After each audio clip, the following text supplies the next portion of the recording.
All right, welcome to Halitics. I'm Hal Ginsberg. So glad to be talking today. It is Wednesday. It's hump day. And usually I say I'm in a good mood on Wednesdays. It's halfway through the week, and I feel like I've accomplished something. I've done a couple videos. I'm in the middle of the third.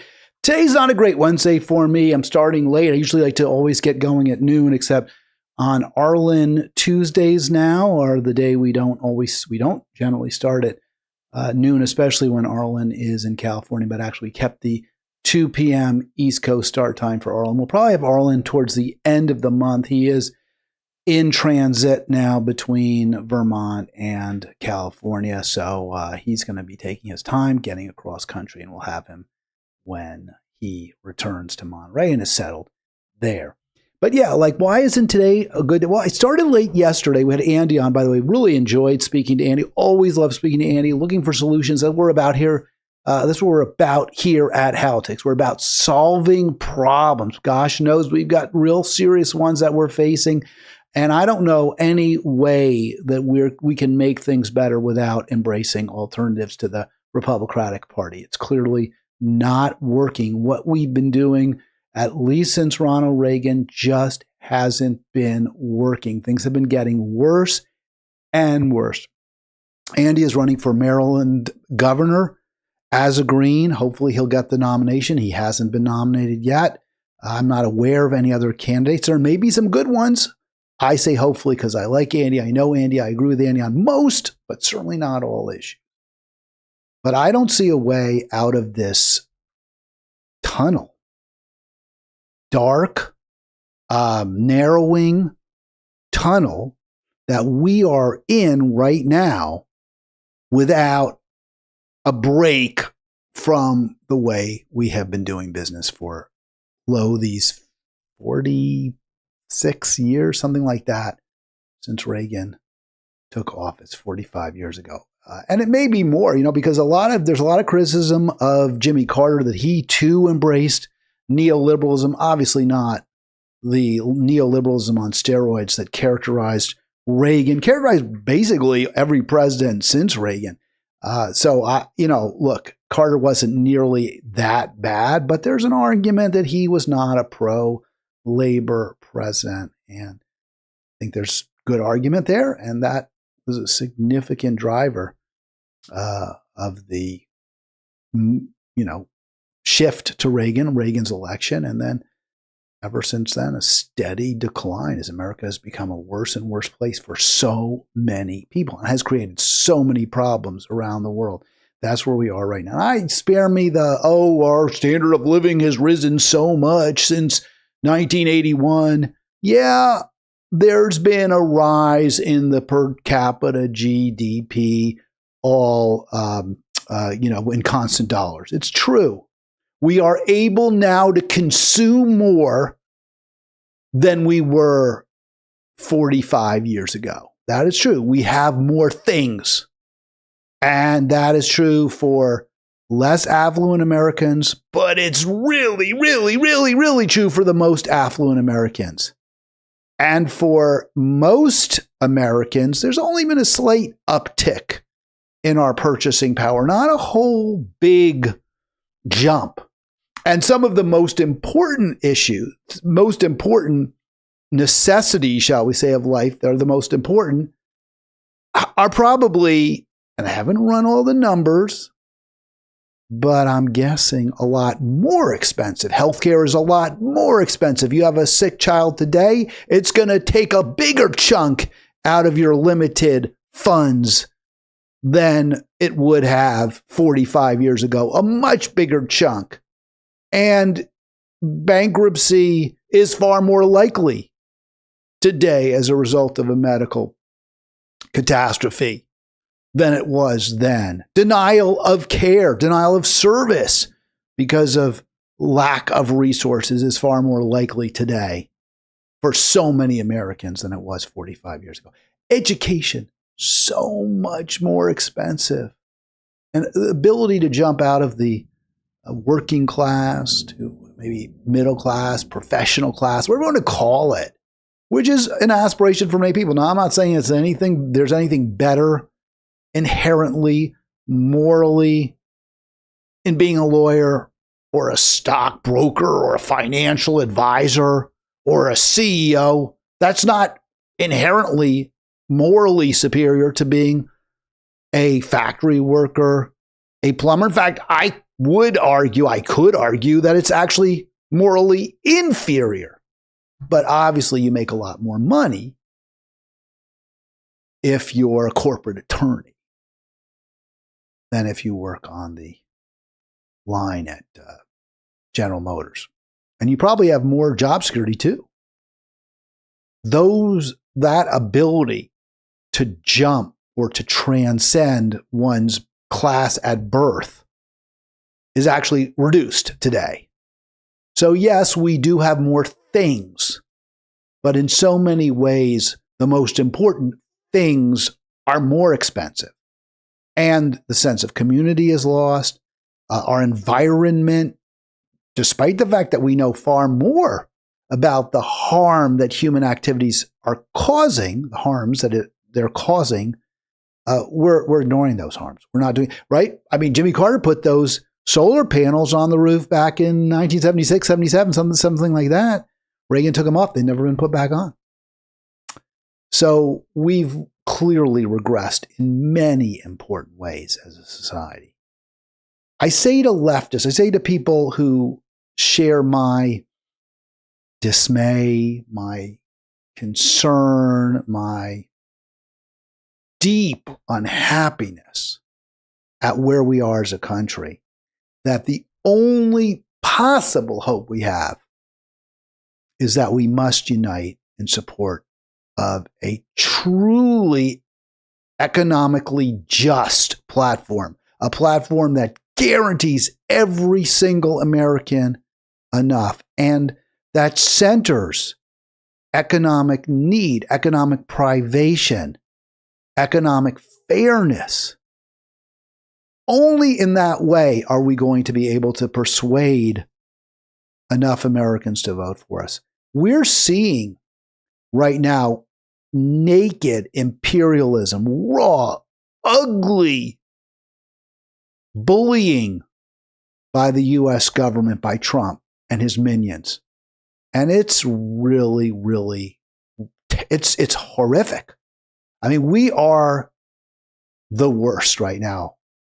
We're the destabilizers. I saw a post on the Halitics Facebook page. By the way, you should join it if you haven't yet.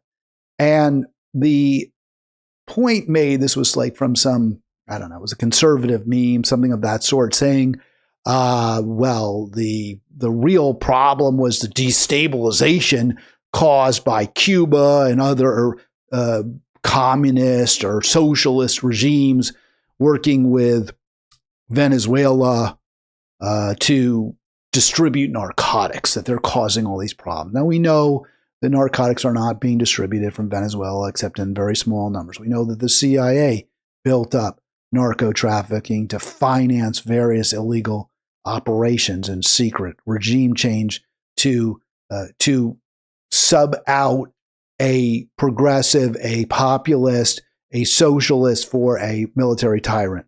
The CIA did that over and over and over again. Now Trump's doing it without even the CIA. We're getting rid of you. We don't like you, Maduro. The drug claims are, just a front. It's farcical, really. The reason there's so much trafficking of drugs is because there's so much demand in this country for it. It's not that there's pushers who are pushing it on us and I don't want that. I don't want that cocaine. I don't want that marijuana. No. If you're going to stick it right in my face and force me to, I guess I'll take my money out of my pocket and give it to you. No, people want drugs. That's what people do. People drink alcohol. People use cocaine. People smoke pot. People use fentanyl. Why? Because it feels good and because life sucks in so many ways for so many people if they're not stoned, if they're not high, if they're not wasted. So we've created a miserable environment for many, many millions of people, tens of millions, hundreds of millions of people. We've said we're not going to distribute to you drugs that you want, that you prefer, that will make you feel a little bit better for a moment. Maybe in the end, it'll make you feel worse. Maybe it'll kill you. We're not going to distribute those to you in a controlled fashion. We're just going to say you can't have them, which obviously is a a green light to narco traffickers, drug dealers, whatever you want to call them. We're also saying to them, hey, you can get guns, no problem. We're not going to check you, no background checks. Get as many guns as you want. Shoot each other up.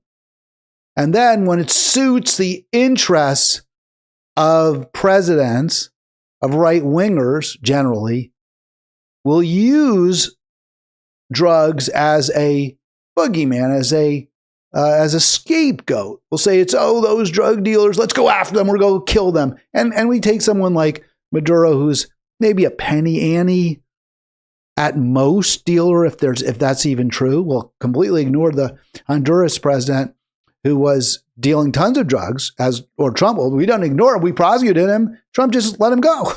Oh, you're a friend. You're an ally. You're good with American corporations, with the people who give me big campaign contributions. You're fine with them exploiting your country's resources, leaving the people bereft. That's okay with you. Certainly okay with me. But that Maduro, no, he wants that oil money to go to his people. We can't have that. The next thing we'll know is Americans will want their fair share. By the way, thanks, Peter. Appreciate that. Hitting the nail on the head as usual. Thanks. You are welcome. By the way, please call in 240-242-5646. Would love to speak to you. So if we want to win, now, so this is awful, right? I mean, let me get back to where I was. This is awful, what we're seeing right now. It is just as bad as it can be. But I fear, and I see, the comments, and and Andy Ellis made a great point yesterday, right? Our Green Party friend. He made a great point. He said, hey, you can't necessarily look at what people are saying on social media and extrapolate that to reflect the American people in general. No, I can't. But what I can do is say, yeah, look, Trump got a plurality of the votes. And the 95% of Americans in the last election voted for somebody who supported a strong military and was all for raising huge military budgets and didn't see anything wrong with genocide by Israel. 95% of us voted for somebody with those positions. I'm not saying we have those positions. We voted for someone with those positions. Americans want, what we want is we want enough to eat. We want security. We want not just enough to eat today and tomorrow. We want to know that going forward, we will be okay. We'll have enough. And neither party has delivered that or even come close since LBJ, right? Now, Lyndon Baines Johnson, War on Poverty, and it was really effective. It really worked. It reduced poverty rates significantly. Just look the numbers up. People say, it didn't really work, didn't really help. Well, poverty rates were this in 1962, and they're the same now. Well, the war on poverty was really started in 1965, but yes, American trade policy and jobs policies and so many other much more populist economic policies were making life much better for the American middle class, much bigger middle class, and working class. There were still high poverty rates into the 60s, mainly because we didn't really have a super tight safety net for unemployed people, for the last hired, first fired, generally African Americans. There was a high poverty rate because we didn't have that tight safety net. But let's put it this way, a much higher percentage of Americans were doing fine. And a much smaller percentage of Americans were lording it up over everyone else, the way Bezos and Musk and those their ilk are, Walton. So the war on poverty really made a big difference because you had an economy that was working for most, but not all. And the war on poverty helped those at the bottom. Didn't do enough, didn't guarantee jobs, which was what Thurgood Marshall said. We should have a jobs guarantee. That should be part of the contract that we have with ourselves. We make sure every American has a job. And I support that, right? There should always be work available for people who want it, and work that pays you a fair wage for what you're doing. Now, if you can't do the work, we should have a make work project. There's some people who can't. Now, and the deal with where I say center economic justice and middle class and working class people, I think every single American should have enough. I don't care if you're in jail. Now, you should be in jail, but you should be, if you're dangerous, if you pose a risk, then no, you don't get to walk, down Main Street. If you've demonstrated your antisocial behavior on several occasions, you've hurt people, maybe just once, you do something really bad to one person one time, that's, one strike and you're out. Rape, murder, mayhem, violent assault. Yeah, you're gone for 10 years, 15 years, whatever it is. But even then, you should have enough. Your food should be tasty. It should be good enough. You should have exercise. You should have culture. Behind bars, but you should have them. You're poor. Let's say you're someone who, put this out poor. Maybe you're not that intelligent, or maybe you're just lazy. You don't want to work. You should still have enough. Not only get to live great, we should have enough.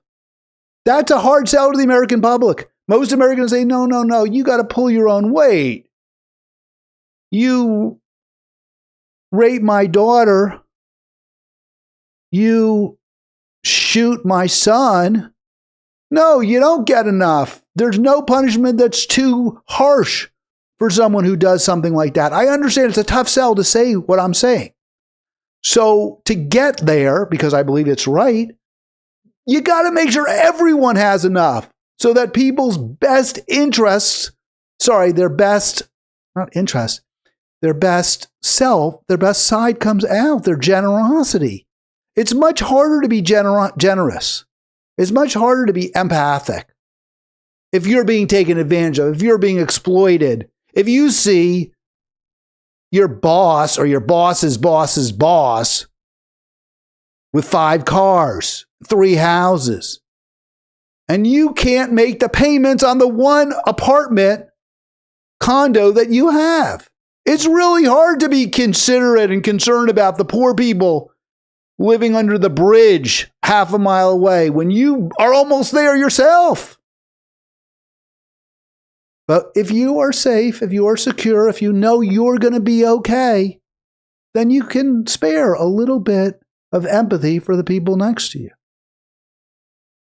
If you have enough, if you know that we're all pretty much in the same boat, yeah, maybe a few first class passengers and a few steerage, but first class isn't like some sort of elite platinum card level first class. Is, a little nicer, bigger room, nicer bed.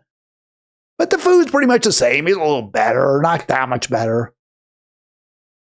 If the bottom and the top aren't that far apart, see if I can do my hands here somehow. I don't know how I'm doing this. It's tough with that camera. I'm confused here. If the bottom and the top aren't that far apart, you're much more comfortable letting more people having enough. But if you're way down here, whatever, if I can even do that, you're way down below and you're up here, you don't have time to do anything but care about yourself. And the same goes for despicable, horrific military adventurism of the worst sort that we're seeing right now. I mean, this is just naked. It's ugly. It's just the raw fist. It's a mailed fist, right? There's nothing even there's no glove over it. I heard that conversation I was telling, what was it, where, on Brianna Joy Gray shows, well, maybe play a little bit from Brianna Joy Gray, a different program, where her guest was saying, this isn't, gloves off or mask off moment. We've been mask off since the Spanish-American War, since before that. American foreign policy, the Monroe Doctrine, the Donroe Doctrine, whatever you call it, just taking whatever you can get. I think there's truth to that, but I think it's a little bit exaggerated. We've had backs and forths in some presidents, like Jimmy Carter. He really was trying to promote peace, for example. So I'm not quite at the point to say there's no difference between Trump and other presidents of recent vintage or even old vintage, right? I mean, recent, I don't know, ancient vintage. I don't know how you say that. I'm not prepared to say that. There's a lot of similarities, but in a lot of ways, but Trump is also worse. And it's so disappointing too, because I thought, hey, this was the guy who did get us, he negotiated the end of the Afghan war. And he said, hey, I don't like all these foreign wars and I'm an American firster. Well, he's obviously thrown that out the window. Here's his, I don't know what word is serious, this obscene Stephen Miller. True, really a Nazi, one of the worst people. So we want to, I think if you're on the left, right? I know a lot of people don't agree with me. A lot of Democrats don't agree with me on this. Obviously, Hakeem Jeffrey doesn't care about what Trump did to Maduro. They don't care. He and Schumer, they don't give a crap. But those of us on the left, not Democrats necessarily, or maybe definitely not Democrats, but leftists, we're saying this is awful. How do we stop this? And I can tell you right now, a lot of Americans don't care. The only way you're going to get them, the only way you're going to reach them is you talk to them about how their lives aren't going the way they should be going, how they are not getting a fair slice of the pie, and demanding it for them, demanding that they get health care, demanding that their kids get a good education, that their public schools be properly, fully funded, and that they be fully funded by raising taxes on the wealthy. And also by pointing out this adventurism, these military adventures, they don't come cost-free. They're expensive, and that money's coming out of the pockets of the American public. That's how we can conceivably win. I don't hear Democrats giving that message, making that message. I don't think they care. We on the left have to make that message, not in support of Democratic candidates, but in support of candidates like Andy Ellis, for example, in support of Butch Ware in California for governor, in support of the Seattle candidate whose name escapes me, Indian American woman. She was on the Seattle City Council. She is not a Democrat. She's running as an independent against Adam Smith. I can remember everything, and I can see her too. We'll get to that in a moment. Let's play the clip here of Tapper and Miller. The question about who is now running Venezuela is one that even members of Congress who are big Trump supporters say they're not quite sure about. Senate Majority Leader John Thune told CNN's Manu Raju that he doesn't know what President Trump. So basically, yeah, Trump just kind of like a wild elephant trampling on Venezuela, crushing whatever comes between his, under his feet without any concern, without any thought, any forethought. No, it's none of it's there. And you'll hear zero concern from Miller. Again, I don't think a lot of Americans, people that we would say on the left should be voting for progressives, for leftists, I don't think they're right now worried about the Venezuelan people. They're worried about themselves. But there's no candidates that they see that are visible. They're front and center. They're talking to them. They're saying, this is what we must do for you. So given that, hey, Trump looks strong. He's projecting American power. We're Americans. Maybe we don't have a lot. Maybe when we think about it in objective terms, this isn't really a good thing what Trump's doing. But hey, I don't really have the time or energy to really worry too much about those Venezuelan people. And at least Trump makes us look strong, unlike those weak, feckless Democrats. Now, if the Democrats delivered for me, if they had gotten me health care, instead of some crap like Obamacare, if the Democrats actually were fighting so that I would have a relatively clean, safe environment, secure retirement, hey, if they were doing those things for me, I'd vote for them because I don't really care that much about Venezuela one way or the other. But they're not going to do anything for me. What do I care? Why would I even consider voting for them? By the way, Shama Sawant for Congress in Seattle. His assertion that the U.S. is running Venezuela, and he said he needs more information. Can you tell us what the president means when he says, is acting President Delcy Rodriguez in charge? Is she running Venezuela or not? Well, what the president said is true. The United States of America is running Venezuela. By definition, that's true. So isn't that extraordinary? Like, this guy Miller says that like with such braggadocio. Oh, yes, the president of the United States is running Venezuela. Last I checked, there wasn't one Venezuelan who voted for President Trump or for, his opponent, Kamala Harris. Not one. Venezuelans don't vote in the United States. They don't vote in American elections. Why the hell then should Trump have any authority over Venezuelans? Now, you might say, well, there was a war, but there was no war. This is, without question, completely wrong. And if you don't like it, and I sure as don't, figure out a way to promote candidates running for office who, A, are anti-war, pro-peace, because you're not going to, stop this as long as you've got this kind of warmongering in chief, whether it's Trump or Biden or whoever.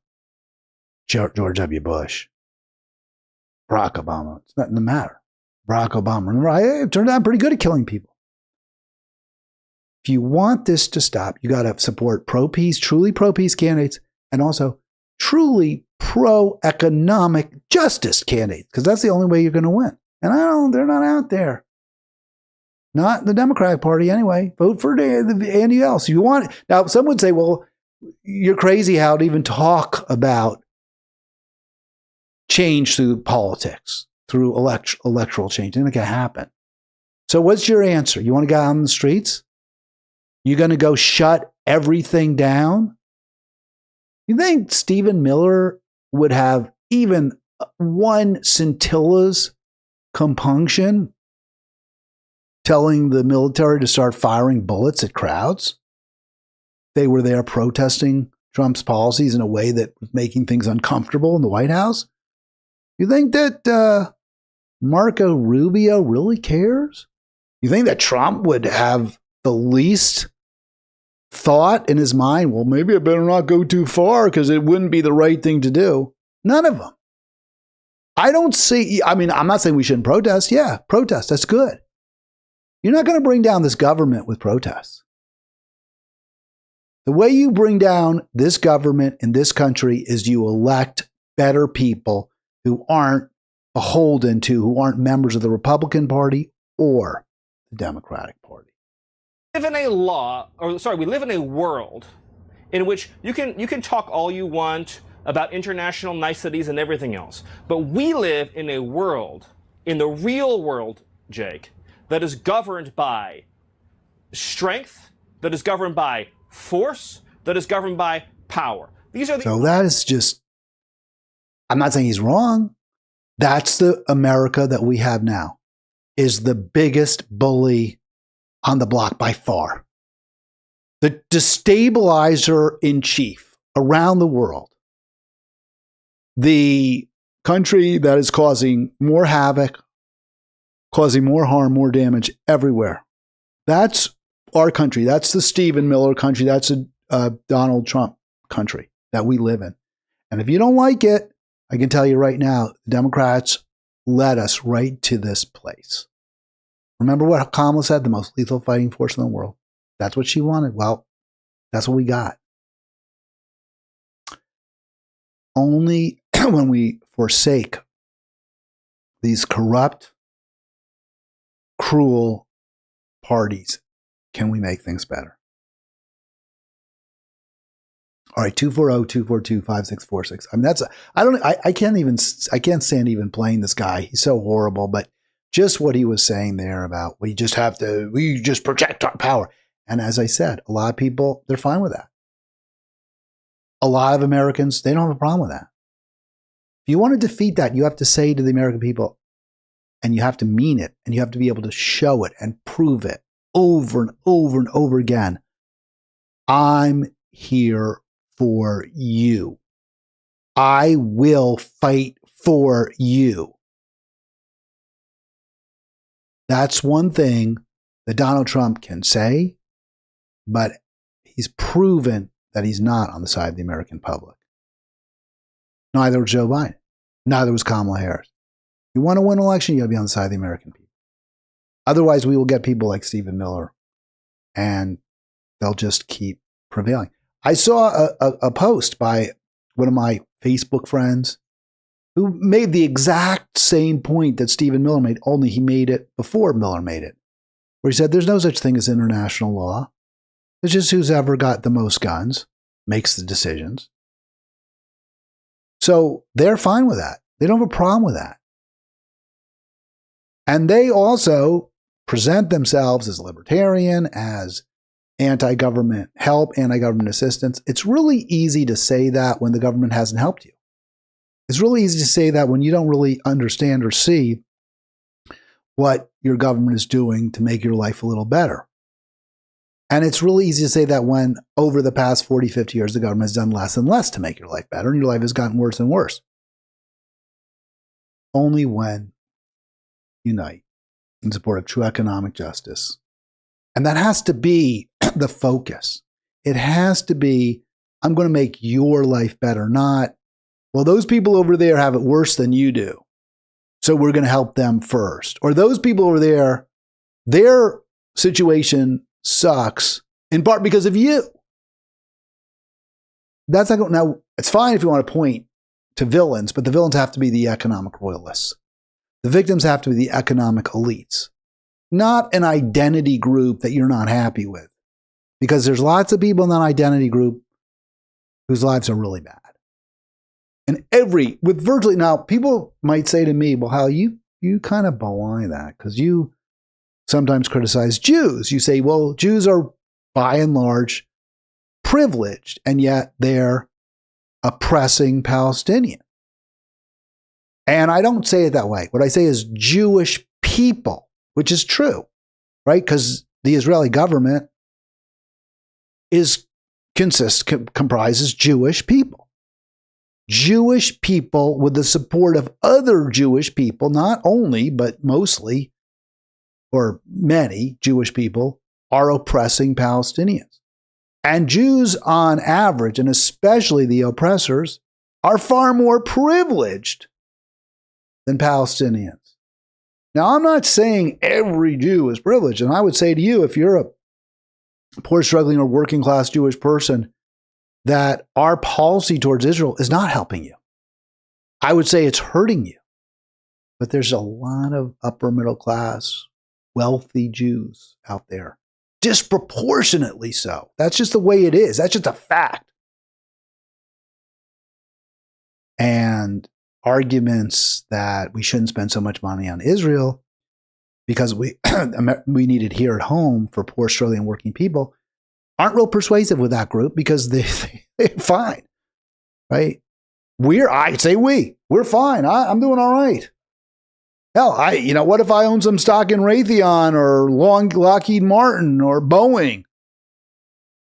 All those billions, trillions that we're spending on overseas wars to help Israel kill Palestinians or to promote an endless war with Russia, that actually makes me money. My stock portfolio is going up. You could make that argument. And so that's a very, very unfortunate circumstance. And disproportionate number of Jewish people fall within that category. Very, very unfortunate. 240-242-5646. Let's play a little bit more of Miller, just because you got to know what we're up against. Just how bad they are, and just why, and because of that, how important it is we defeat them. On another important topic, the premier of Greenland and the premier of Denmark and other Danish officials are responding to a Twitter post from your wife, Katie Miller, herself a former Trump White House. I mean, this is just really right. I mean, I can tell you what, so many Americans, they don't care about Greenland, but that's why we have to defeat these people using the best tool in the kit of leftists, which is demanding economic justice for every American. Because people are going to otherwise say, well, hey, Greenland's got a lot of resources, right? I think there's like rare earth there. And, it's all melting. So it's going to be a lot easier to get to, right? Because all the Greenland ice sheet is melting. It's going to go into the sea pretty soon and probably plunge Europe into an ice age while the rest of the world broils, right? Because the result of higher seas will be a warmer Earth, but not in every single part of the Earth. Why you'll say, well, a warmer Earth, why would the melting ice cause the Earth to get hotter? It's getting hotter because of fossil fuel consumption. And I believe we just finished 25. 24 was a record year. So despite all our knowledge and Joe Biden was president for all of 24. Record year in terms of fossil fuel consumption, despite all our knowledge of just how badly we are destroying our mother. 25 will almost certainly be yet another record year when it comes to fossil fuel consumption. When the ice melts, the water is dark, especially, it's black. Very, very cold water, the top of the ocean is black. And black, dark colors absorbs heat. So when the sun shines its rays on the top of the world and there isn't white snow and ice to repel it, to send it back, it absorbs, the black water does, absorbs the sun's rays, and the water gets hotter and hotter. So there's a positive feedback loop, and not positive like good, positive like really, really bad loop that is resulting from the continued consumption, the increasing consumption of fossil fuels when it comes to melting the Arctic. But from Katie Miller's perspective, and from, I guess, President Trump's perspective, and from the American and Western corporations' perspective, this is a great opportunity. All that melting ice and snow will expose areas where we can mine and we can drill and we can extract. So, of course, we're going to want to take it over. We're going to want to, so what if it's Denmark's? Who cares? Those Danes? Screw them. Covered with an American flag, saying soon.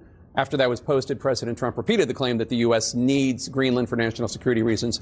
The Danish prime minister responded to this in an interview earlier today, as reported by Bloomberg, quote, "I believe one should take the American president seriously when he says it wants Greenland, but I will also make it clear that if the U.S. chooses to attack another NATO country militarily, then everything stops, including NATO, and thus the security that has been established since the end of the Second World War." Can you rule out that the U.S. is ever going to try to take Greenland by force?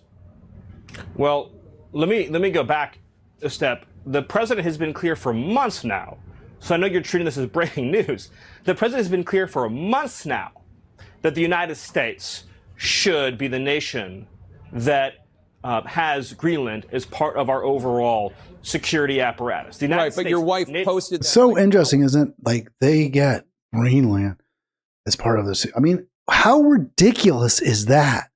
I guess, maybe you could say there's a certain consistency there because Russia says it gets Ukraine as part of its security apparatus. And Trump, I believe to his credit, said we shouldn't be going to war with Russia over Ukraine. I agree with that. We shouldn't be at war with Russia over Ukraine. But I also don't think Russia should get Ukraine as part of its security apparatus, and I don't think they will. But Greenland is separated from the United States by, I don't know, thousands of nautical miles, I would believe. It's closer to Canada than anywhere else, than any other country, I believe. So why the hell? I mean, it's ridiculous.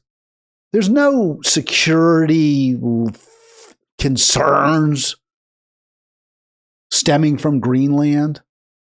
It's just nonsense. It's just naked greed, and it's also megalomania. I want it. I want that. And I mentioned the greed because of the resources that are being exposed by fossil fuel consumption, global burning, climate holocaust, call it what you like. But yeah, megalomania. I want everything. Give me everything. And Stephen Miller's fine with that. No, it's okay. After the Venezuela operation, that's why it's newly relevant. No, I'm not, and I'll talk with you about it for an hour. I think it's a really important conversation. I just wanted to reset, Jake, by making clear that it has been the formal position of the U.S. government since the beginning of this administration, frankly, going back into the previous Trump administration, that Greenland should be part of the United States. The president has been very clear about that. That is the formal position of the U.S. government. Right, but can you say that military action against Greenland is off the table? It wouldn't be military action against Greenland.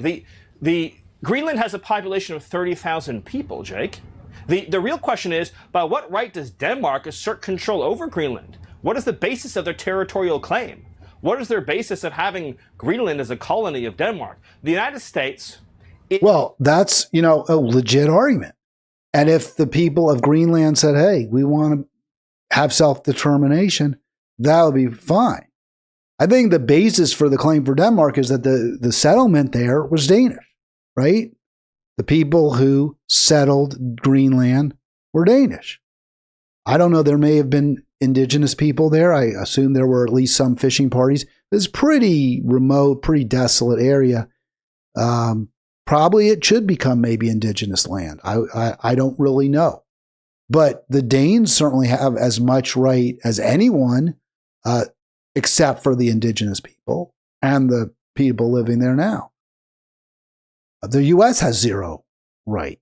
So, what right do the Danes have? It's because that's what the country is. It's Danish. Power of NATO. For the United States to secure the Arctic region, to protect and defend NATO and NATO interests, obviously Greenland should be part of the United States. And so that's a conversation that we're going to have. Just so ridiculous. And again, so many Americans don't really, won't care. They won't care about that.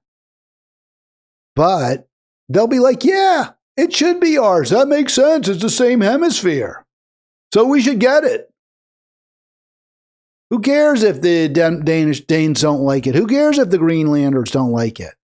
Who cares if it's thousands of miles away? It's going to cost us a lot more money to administer it than we'll get, except from, extracting resources that we should be leaving in the ground because we consume already. But this is the kind of people we have in power. And only if we can appeal on the left to poor Australian working Americans based on their economic interests, can we win? I'm not saying that's the only reason we need to win. We need to win because we got to stop these insane people. But we also need to win because every American deserves to have enough. All right, now here's another crackpot Trumper. And I didn't say this yesterday when I was talking to Andy. We're talking about Rubio, but this guy, he was unanimously confirmed as Secretary of State. And we all knew how bad he was. We all knew how bellicose he was, how warlike he was, how completely Zionist he was. We all knew that, how he's been thirsting for war or thirsting to just defeat, the Castro regime, take Cuba back. We all knew that. And yet, I believe it was Elizabeth Warren telling us, he's reasonable. He's a good choice. Elizabeth Warren. He said the United States is going to run Venezuela. Under what? And by the way, this is the useful idiots. You can probably see it there. Oh, I didn't. Yeah, I kept trying to download this video, and it was downloading for some reason the Spanish language version. Sometimes that happens. It's really strange. So I had to play it from YouTube directly, which I don't like to do because you get all the ads. In any event, there's George asking Rubio, why do you have the authority to run Venezuela? We already heard Stephen Miller say, we don't need no stinking badges. Might makes right. We're the most powerful. We're the biggest bully in the block. Knock the chip off our shoulder, and you can have your country back. That's the response of the Trump administration. Rubio dodges the question. He's not going to be quite as forthright as Stephen Miller. Well, first of all, what's going to happen here is that we have a quarantine on their oil. That means their economy will not be able to move the question was, I'm going to start again. The question was, what's your authority for running He said the United States is going to run Venezuela. Under what legal authority? Well, first of all, what's going to happen here is that we have a quarantine on their oil. That means their economy will not be able to move forward until the conditions that are in the national interest of the United States and the interest of the Venezuelan people are met. So he doesn't answer the question, which, by the way, Katie Halper immediately points out. So let's listen to her because they do a good job here, Katie and Aaron Mate. People are met, and that's what we... So count the number of times he doesn't answer the question, okay? That's one, because he was asked about under what legal authority, and he's talking about quarantine. That's what we intend to do. So that leverage remains, that leverage is ongoing, and we expect that it's going to lead to results here. We're hopeful that it does. So basically, we're just going to tell them what to do. We're going to take their oil and say to them, hey, if you want any of it, if you want any anything trickling down to your people, you do exactly what we tell you to do. You know, you let our bases, American bases there. You make sure that American oil companies and concerns have all the concessions. You get no more of these socialistic programs. You do what we tell you, and we won't kill you, and we'll let you keep a little bit of that oil. Positive results for the people of Venezuela, but ultimately, most importantly for us, in the national interest of the United States. We will no longer have, hopefully, as we move forward here, we'll set the conditions so that we no longer have... Nice of him to mention the Venezuelan people. Yeah. You know, it's like, yeah, we're going to do this to benefit them, but this is mostly for the U.S., but we'll break off the Venezuelan people with something here. So, I mean, this is where we are as a country. You know, this is the kind of people who are running it. And it wasn't much better before, but it was a little better. I have talked quite a bit about my recent newfound, shall we say, admiration for my senator, U.S. Senator Chris Van Hollen. But, you know, there's limits. There's limits. I don't want to overdo it. I think some of us look at some of his statements, and he certainly did acquit himself admirably going after Trump based on Kilmar Abrego Garcia, that case. And he's been better than the great majority of Democrats. There's no question. But let's not overdo it. Here's Van Hollen with Rubio. And I have to tell you directly and personally that I regret voting for you for Secretary of State. I yield back. May I respond? You may sit. Well, first of all, your regret for voting for me confirms I'm doing a good job. I mean, what a smarmy, snarky jerk of a response. Van Hollen's saying, hey, the way you are acting, this caping for Trump, for illegal activities, kidnapping leaders illegally, I'm sorry I voted for you. Now, you should have been sorry before you voted, so you didn't vote for him in the first place. It was a terrible vote. And it looks, but you look so weak. I have to tell you, I regret voting for you. How about just, you're an effing piece of S? How about saying that? How about you're disgusting, you're despicable? How about I don't think I can live with myself knowing I voted for you? How about Americans need to find another party that doesn't vote for you to be Secretary of State? How about saying something like that, Chris Van Hollen? That's just a flippant statement, Mr. Secretary. Can I respond, Mr. Chairman? You may. I didn't ask. Senator, please let the Secretary have I'd be happy to, but then I can respond to his... Your time's up, Senator. And he seems look so weak there, doesn't he? Doesn't Chris look just so weak? It's really, really sad. It's really awful. That's where we are. Now, I'm saying to you, there's, by the way, that's really weird. Ryan Grimm, we're going to play a little bit because these people have to be defeated if we possibly can. And the way you have to do that is you have to not unite working middle class. Nina Turner calls them formerly middle class people. You have to unite people, not divide them, not place identity lines between groups. And I was so disappointed. This is from a few months ago where from boys. Brianna Joy Gray had on this teenager who was a Zoran Mamdani supporter. And actually, I think she certainly was a volunteer. She may have worked for him. I'm not clear on that. She just graduated from high school. And Ryan Grimm from The Intercept. I don't know if he's still with The Intercept, but maybe he is. And with Sagar and Crystal does that show, Breaking Point. So they were debating young men and high school boys and why high school girls don't want to get married in the same numbers. And Ella says it's because these high school boys are horrible people and they treat girls like crap. And so why would any girl want to marry a guy? Now, I think if you want to go there, okay, that's fine. I mean, look, I was a high school boy, and I got to tell you what, I have so many regrets about the way I acted. And I'm not going to say I was particularly bad to girls, because I was also bad to guys. I mean, let me say it this way. You know, we all are an admixture of good, bad, and indifferent. But there were things I did in high school that I had great regrets. I'll leave it at that.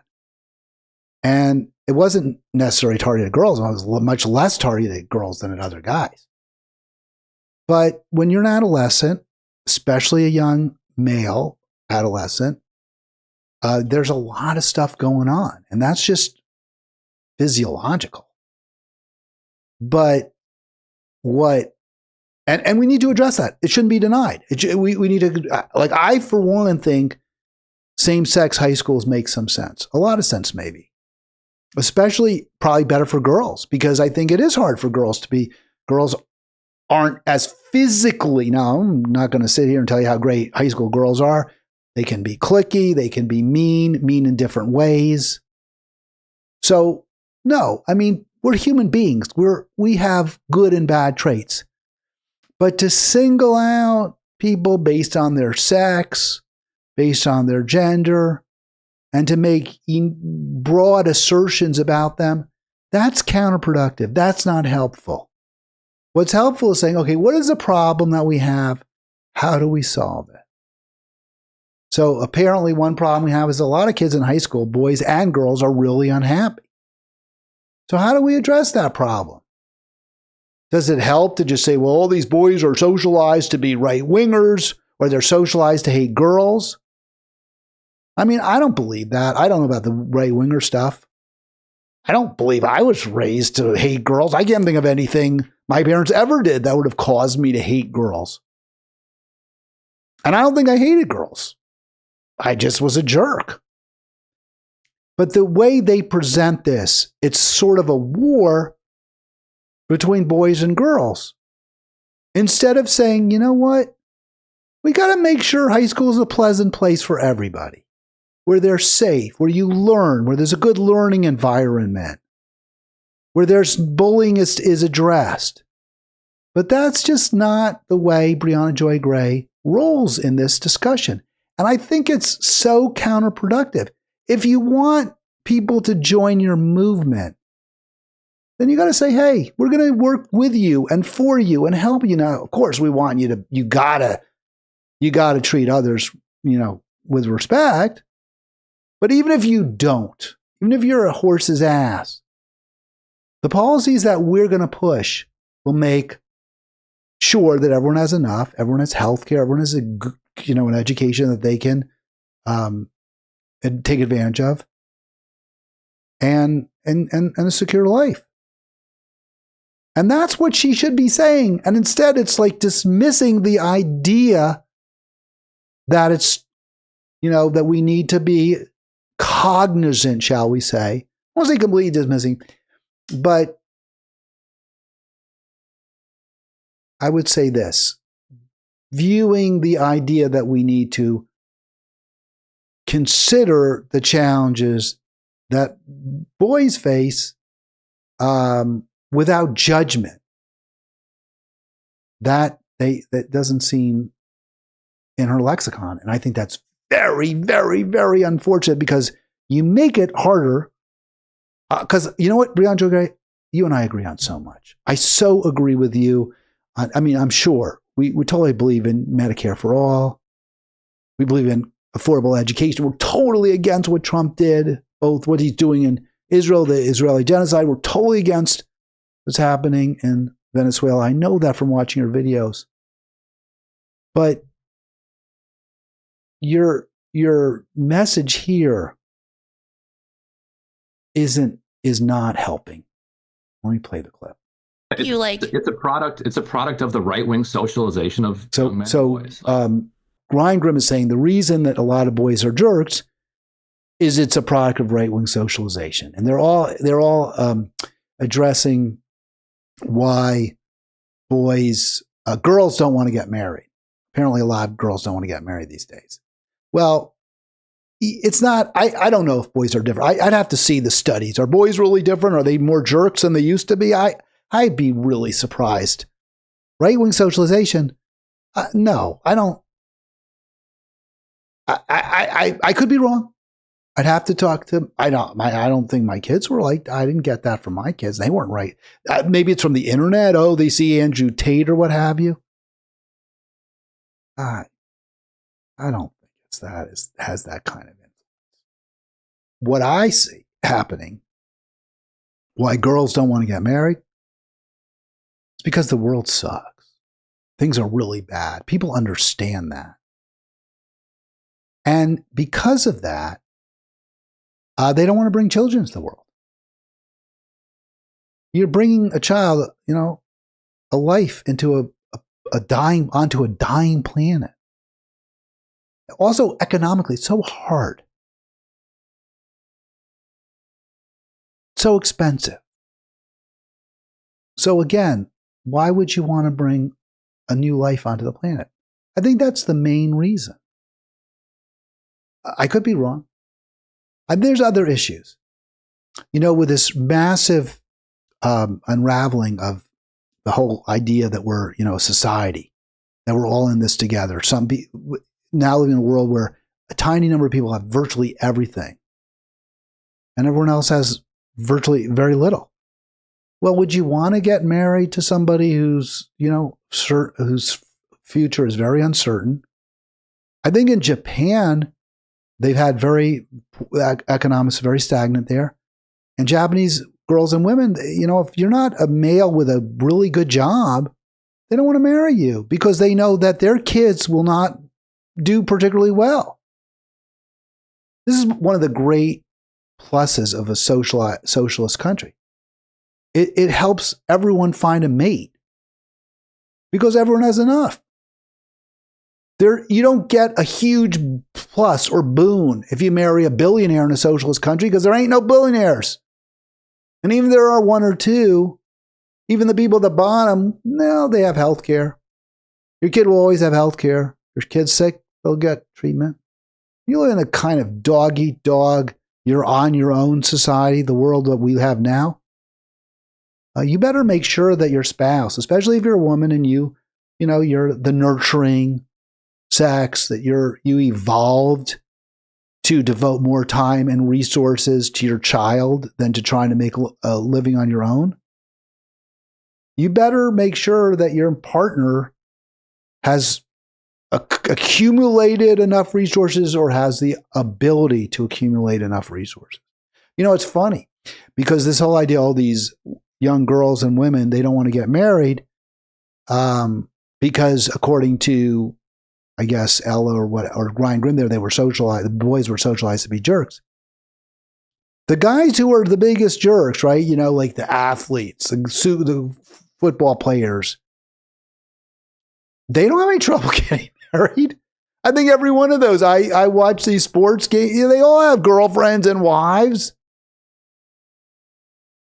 Women aren't shying away from them because they have resources, because they're wealthy, because they will be able to provide for their children. That's why.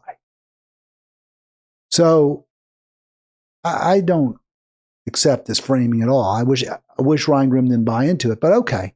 But let's play a little more of this. Right. What we've watched happen over the last 10 years. I want a different socialization of boys and men, and I just don't think you're gonna get there without treating them as a. Go ahead. But we can see a different socialization of young boys and men. We can see it with the Zohran Mamdani campaign, where young boys and men canvassed for him in droves, voted for him in droves.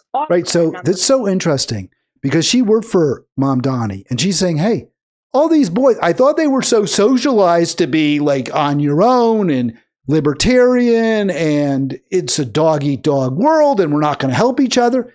The hell with that. Obviously, that's not true at all. What she's saying is, hey, when they were given a chance, these young boys, one she knows, were given a chance to work for a candidate who said, hey, you should have a decent job. You should be able to afford the rent. The boys went and said, we want to work for you. We love you. We want what you want. Now, those are the same boys that this woman, Ella girl, I don't know, she's 18 years old. I would call her a woman. What this woman says, oh, these guys are 90% of them are jerks. Well, I'm sure a lot of those Zohran guys are jerks. At least when it comes to the way they interact with girls and women, yeah. Young boys, young men can be jerks. Period. End of story. But despite whatever socialization you attribute their jerkiness to, they rejected in a heartbeat to go work for a guy who says, I'm going to fight to make your life just a little bit better. So that's the answer. Economic justice is the answer for everybody, not to pit people against each other based on their sex. Up in Bushwick.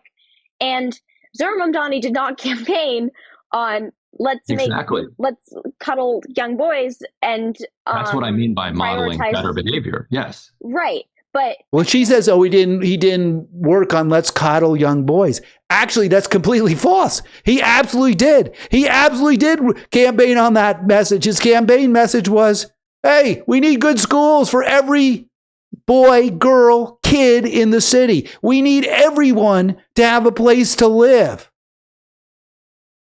He did. So this idea, no one's saying, and by the way, the people are saying, yeah, it's a lot of guys, kids have it tough. Boys have it tough. We need to address the concerns that they have. That's not coddling. That's not coddling. That's saying to someone who's 12, 13, 15 years old, yeah, I understand it's tough. You go to a public school and it's really, really crowded.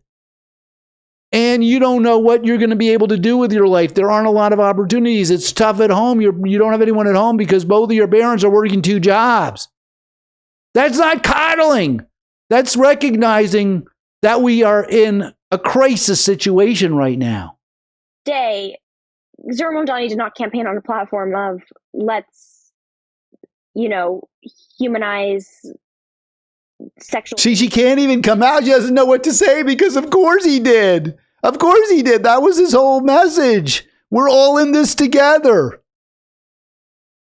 In fact, he did weigh in on this issue. He was on Liz Plank's Boy Problems podcast, and he said the following. He said, I think, first of all, it is absolutely not women's responsibility to resolve this crisis. I think that this is a crisis. See, and who would have said it was? See, I don't understand that.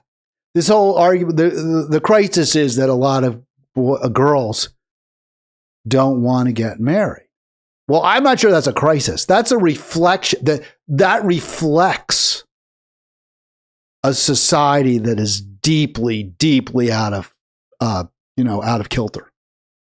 The crisis is the society itself. It's not that people living in the society say, yeah, this isn't a good time to procreate or get married. Born out of more systemic forces. He went on to say that a lot of those systemic forces contributing to men's loneliness have to do with just this greater sense of alienation in today's world as things are becoming more and more expensive for people to afford and the connections between people are fraying. So that's the exact correct message, right? That the problems that people face, that we face, are making us angrier, meaner, lonelier. That's the answer. And they don't want to accept that. They want to say, no, there's something about boys. There's something about males. Good kind of socialist framework. I think I alluded to something similar early on. I think the key part there for she doesn't want to say but. She was about to say she doesn't want to say but because she doesn't want to say, well, but Mom Donnie's missing something. But she doesn't say it. That women aren't responsible for the crisis. Not at all. Well, who said they were? See, that's again, as a society, we're responsible. Some women are. Women who voted for Hillary Clinton in the 2016 primaries, they bear responsibility for this crisis, absolutely, rather than voting for Bernie Sanders. That was a really bad mistake. And that made people angrier, meaner, lonelier. When we saw women like Jill and Ella pipe up expressing their frustration with the existence of the crisis, it does look to me, Ryan, like they're then being criticized for just saying, hey, yeah, the crisis is real and it sucks and I'm experiencing it. And that somehow is... No. That's not what they're saying. They're saying the crisis is the fault of boys. That's what they're saying.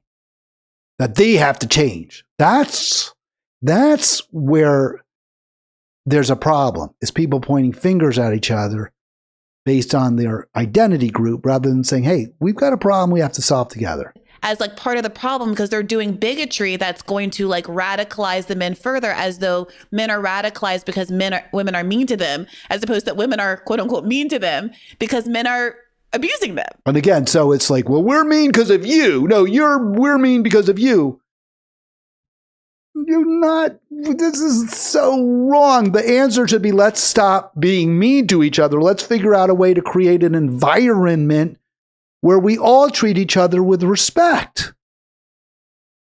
But they don't want to say that. They want to say in this video, I mean, I'm going to say because they're women, that's the way they're acting.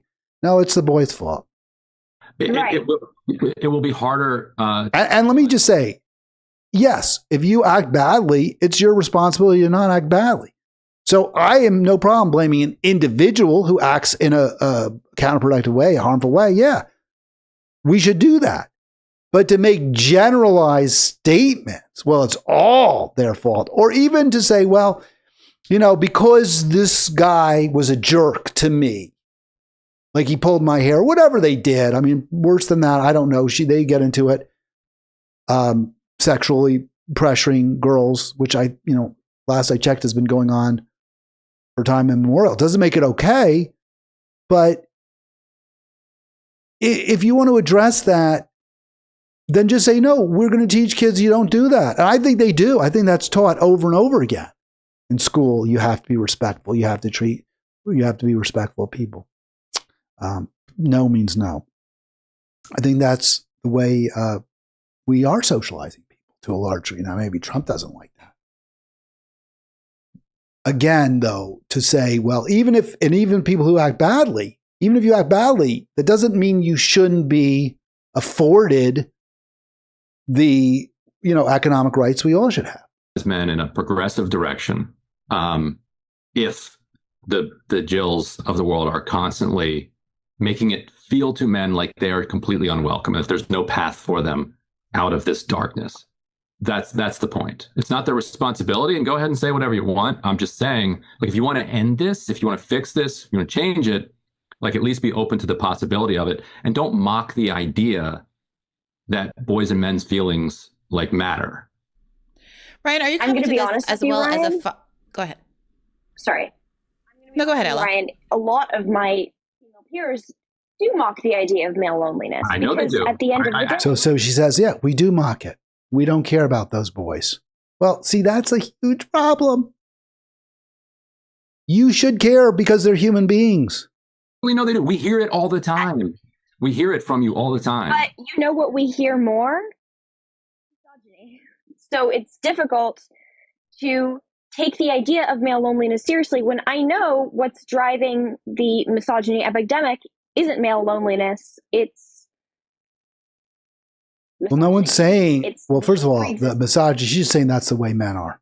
She's just saying that's the way they're. Let me see if I can play it, because this is, again, not the way to move forward. time. We hear it from you all the time. But you know what we hear more? Misogyny.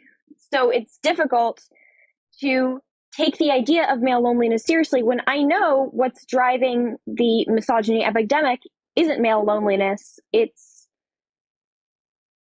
misogyny. It's the pre-existing hatred for women. But pre-existing to what? Time immemorial? I mean, these are social constructs. Men are socialized from birth to hate women. Okay, so these are just kind of this gobbledygook statements without, floating out there. Men are social. So if that's your view, then obviously, then just throw them out. But you're not going to win elections that way. You want to make things better, then work on creating an environment where people treat each other respectfully. And it's not, and if you wanted to say, see, this is such a misunderstanding of evolution and evolutionary psychology. Is the bottom line is males and females do have different strategies, which lead to different, to maximize genetic passing on their genes. And those strategies do cause problems for the groups. But the hate women, it puts every single male in a box, and it's just not. It's so counterproductive. It's so harmful. And it makes it, again, impossible to win elections. Like, remember that ad that Kamala did with the two women winking at each other, like they voted for Harris, even though their husbands saw they were. No, see, because what you do there is you're saying the women have different interests than the men, rather than saying, hey, we all have to be in this together. And actually, our interests are mostly shared, which they are. It's true, Ryan. Since when, though? It's true. Well, give me some examples. I'm going to move on because this kind of stuff just so frustrates me. It's so counterproductive. And it doesn't solve problems. You just say men are socialized from birth to hate women. Okay, if that's your view, what's your solution to that? How do you want to address it? How should we be socializing boys differently? Here's the right way to center economic justice. Oh, actually, no, let me play. Sorry, this is a different video, but I want to play this because this is how bad Israel is acting right now. We're not even talking about this, but this is why we need to come up with better ways to talk to voters and better ways on the left to be uniters, not dividers, the way we just saw Breonna Joy Gray and her guest acting. We have to be uniters because we have to stop genocide. That's why we have to be uniters. And then I'm going to play a video from Code Pink that I believe shows you the right way forward for leftists.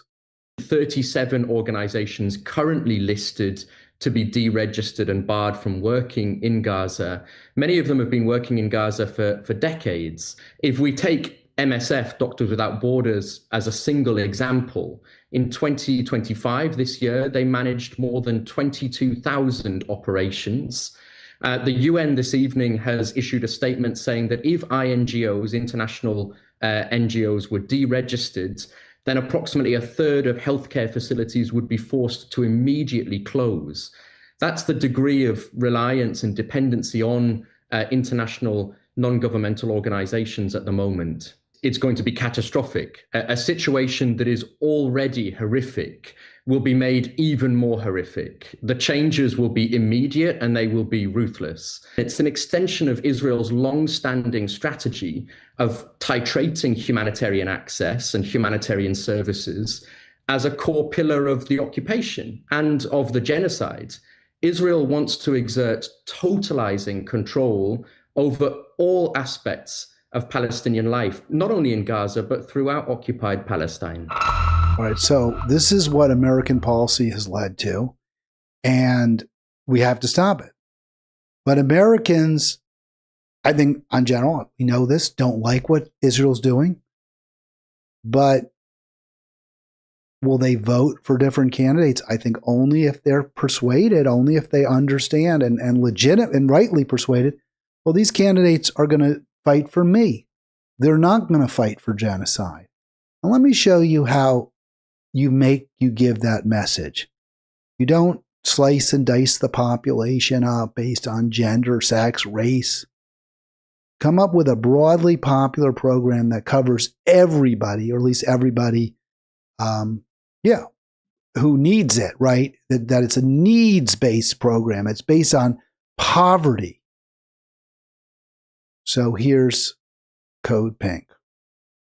Secretary of Kennedy, we need to stop supporting Israel and its genocidal policies. We need money for Medicaid, not for Israel. Secretary, why are you supporting a genocidal regime that's murdering children every single day and starving them?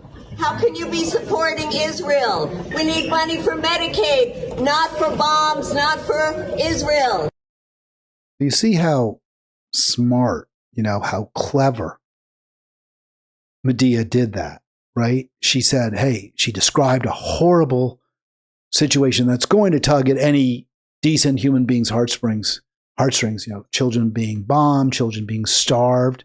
And then she's saying, and not only that, but that money should be used here at home to help Americans out. That's the message that wins. That's the message that we on the left have to consistently push over and over and over. But it's very hard to do. Because, and there's an example. I don't have the clip there, but where Brianna Joy Gray is talking about, how things are really bad. But then she says, but for me, they're actually good. And I'm like, yeah, they are good. And it's odd because you're a woman who's apparently living among all these horrible men who are all socialized to hate you. But you know what? Your life's pretty damn good. You've got a podcast and a big audience, and you're probably making some decent money now, and you have a little bit of influence. You get invited to events. Yeah, for you, it's all right. So can you take from that maybe what we really need is to create a world where you look at those boys and men that supposedly every last one of them was socialized, say, women say, yeah, but we have concerns for you too. And your life needs to be a little bit better. The other point, last point I'll make on that made me so angry when I think about that these boys are socialized, hey, women. And that's why girls don't want to marry them. But you know what? They may be lonely. They're lonely. There are a lot of lonely boys out there. But a lot of the worst ones, the ones who act in the most horrific ways, the most misogynistic ways, the Donald Trumps, right? He's not lonely. He doesn't have any trouble finding women. They'll marry him. They'll have affairs with him because he's the most powerful man in the world. Same with Musk. These are horrible people, the worst. But they seem to have no real trouble finding girls and women. So, they're raping women on this Epstein Island. It's horrible. It's awful. The way to address the loneliness epidemic is to reduce wealth and income inequality. It really is that simple. Is to have a society where we have community centers, where we have places for kids to go, where they're supervised, where they're chaperoned, where they're exciting, interesting things to do, cultural things to do, where they're not on their phones, where they're interacting. That's the way you address it. And I don't know why that's a hard one. That's going to do it for me. That'll do it for today's Halitics. Tomorrow, Raging Centrist, I think that's what we're going to call him. I think that's, I'm not going to call him. He calls himself that, I think. I want to make sure I get it right. We'll have Raging Centrist Steve on tomorrow. Really looking forward to it. Parent of a trans boy. So we'll be talking to him about that and his experiences as a trial attorney in the District of Columbia as well, retired trial lawyer. All right, all that and lots more we'll have as we move forward this year, 26, on Halitics. Thank you so much for being part of Halitics. And final word, please, yes, click like or smash the like button, as some people say, and click subscribe if you haven't already done so. Thanks for being part of Halitics.